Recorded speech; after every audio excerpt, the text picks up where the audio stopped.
Trump ने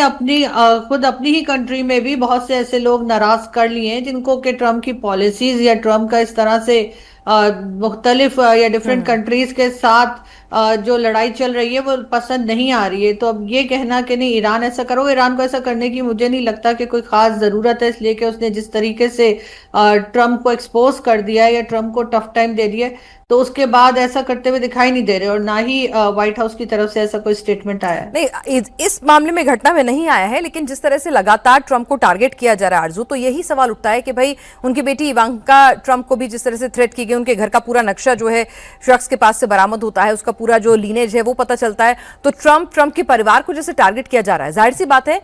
Iran Trump को कोई पसंद तो नहीं करता है ना खासा, कोई वजह ही नहीं है उनके पास ट्रंप को पसंद करने की। देखिए, ईरान पसंद नहीं करता है, लेकिन मुझे नहीं लगता कि ईरान इस तरह से टारगेट करेगा अमेरिकन प्रेसिडेंट को। इनकी अपनी ही कंट्री में, जैसे मैंने कहा, बहुत से लोग ट्रम्प से इस वक्त नाराज हैं और ट्रम्प की पॉलिसीज को पसंद नहीं करते। तो किसी तरफ से भी ईरान ने उन्होंने ट्रम्प ने कोई एक दुश्मन तो रखा नहीं है, चारों तरफ से लोग ऐसे हैं जो उनको पसंद नहीं कर रहे, तो उनकी तरफ कोई भी अटैक हो सकता है। लेकिन ईरान अभी ऐसी गलती करेगा, इसका मुझे चांसेस कम लग रहे हैं। चलिए, तो ईरान ऐसी गलती नहीं करेगा। मार्को रूबियो जब कह रहे हैं कि कुछ घंटे इंतजार कीजिए, अच्छी खबर आने वाली है, तो अच्छी खबर के बीच में इस तरह की कोई भी हरकत जो है ईरान की तरफ से नहीं हो सकती। हालांकि जो भी शुरुआती जांच है उसमें पता चल रहा है कि आदमी मानसिक रूप से स्टेबल नहीं था, अमेरिकन ही था जिसने ये हमले की कोशिश की है। प्रोफेसर अमिताभ हमारे साथ जुड़े हुए हैं। प्रोफेसर अमिताभ, आप वेनेजुला के राष्ट्रपति को इस तरह से उठा लेते हैं, ठीक है, ईरान के साथ आप क्या कर रहे हैं, आप क्यूबा को किस तरह से धमकाते हैं, आप कनाडा, ग्रीनलैंड, सबको जिस तरह की स्टेटमेंट देते हैं, अपने सहयोगियों को ह्यूमिलेट करते हैं, आपने एक दुश्मन थोड़ी पाला है भाई। किसी मुल्क का कोई शख्स जो है वो इतना नाराज हो सकता है ना कि आपने मुझे समझा क्या है, you can treat me like a carpet. नहीं, देखिए, अगर आप ट्रंप को जानती हैं तो ये उनके एक्टिविटीज रहे हैं, और किसी विदेशी शक्ति को वहां जाकर अमेरिका में ये प्लॉट करके ऑर्गेनाइज करके असैसिनेशन अटेम्प्ट करना मुझे नहीं लगता है संभव है, क्योंकि अमेरिकन इंटेलिजेंस जिस लेवल पे ऑपरेट करती है, या दुनिया में उनके जो फाइव आईज हैं जिस तरह से ऑपरेट करते हैं, मुझे नहीं लगता है ये संभव है किसी भी बाहरी शक्ति को ऑर्गेनाइज करके प्लॉट करके असैसिनेशन बिड करना। और अब तक जितने असैसिनेशन बिड्स हुए हैं प्रेसिडेंट ट्रंप पे, आप देखेंगी, चाहे इसके पूर्व भी रोनाल्ड रीगन पे, केनेडी पे, ये सारे जो थे वो इंटरनल लोग ही थे, अमेरिकन ही थे, जिनके कई कारण थे। मानसिक अवसाद एक बहुत बड़ा कारण इसमें भी। उसके पहले भी आपने देखा जो बाल बाल बचे थे जब उस कैंपेन में, उसमें भी एक तरह से उनका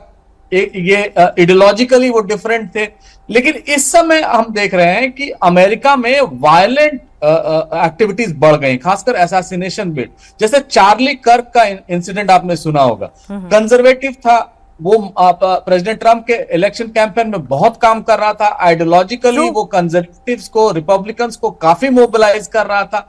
उसकी भी हत्या हो गई, और उसमें कहीं ना कहीं वो लिबरल एक खेमा को जिम्मेवार माना जा रहा है, क्योंकि पॉलिटिक्स इतनी डिविजिव हो गई है, इतनी पैशनेट हो गई है कि अमेरिका के हर घर के हर डाइनिंग टेबल पर यह डिस्कशन होता है प्रो और एंटी ट्रंप। तो उस पैशन में कौन व्यक्ति क्या कर दे, और कई बार मैंने यह भी देखा है कि ये लोग जो हैं वो ज्यादातर अपना न्यूज बनाना चाहते हैं, किसी की ना किसी तरह सामने आना चाहते हैं, सोशल मीडिया से बहुत इन्फ्लुएंस होते हैं। और ऐसा नहीं है कि अमेरिकन इंटेलिजेंस इनको ट्रैक नहीं करती है, और कई बार उसमें से निकल भी जाते हैं। जैसे ये व्यक्ति भी था, ये भी ट्रैक था लेकिन ये तो मेंटल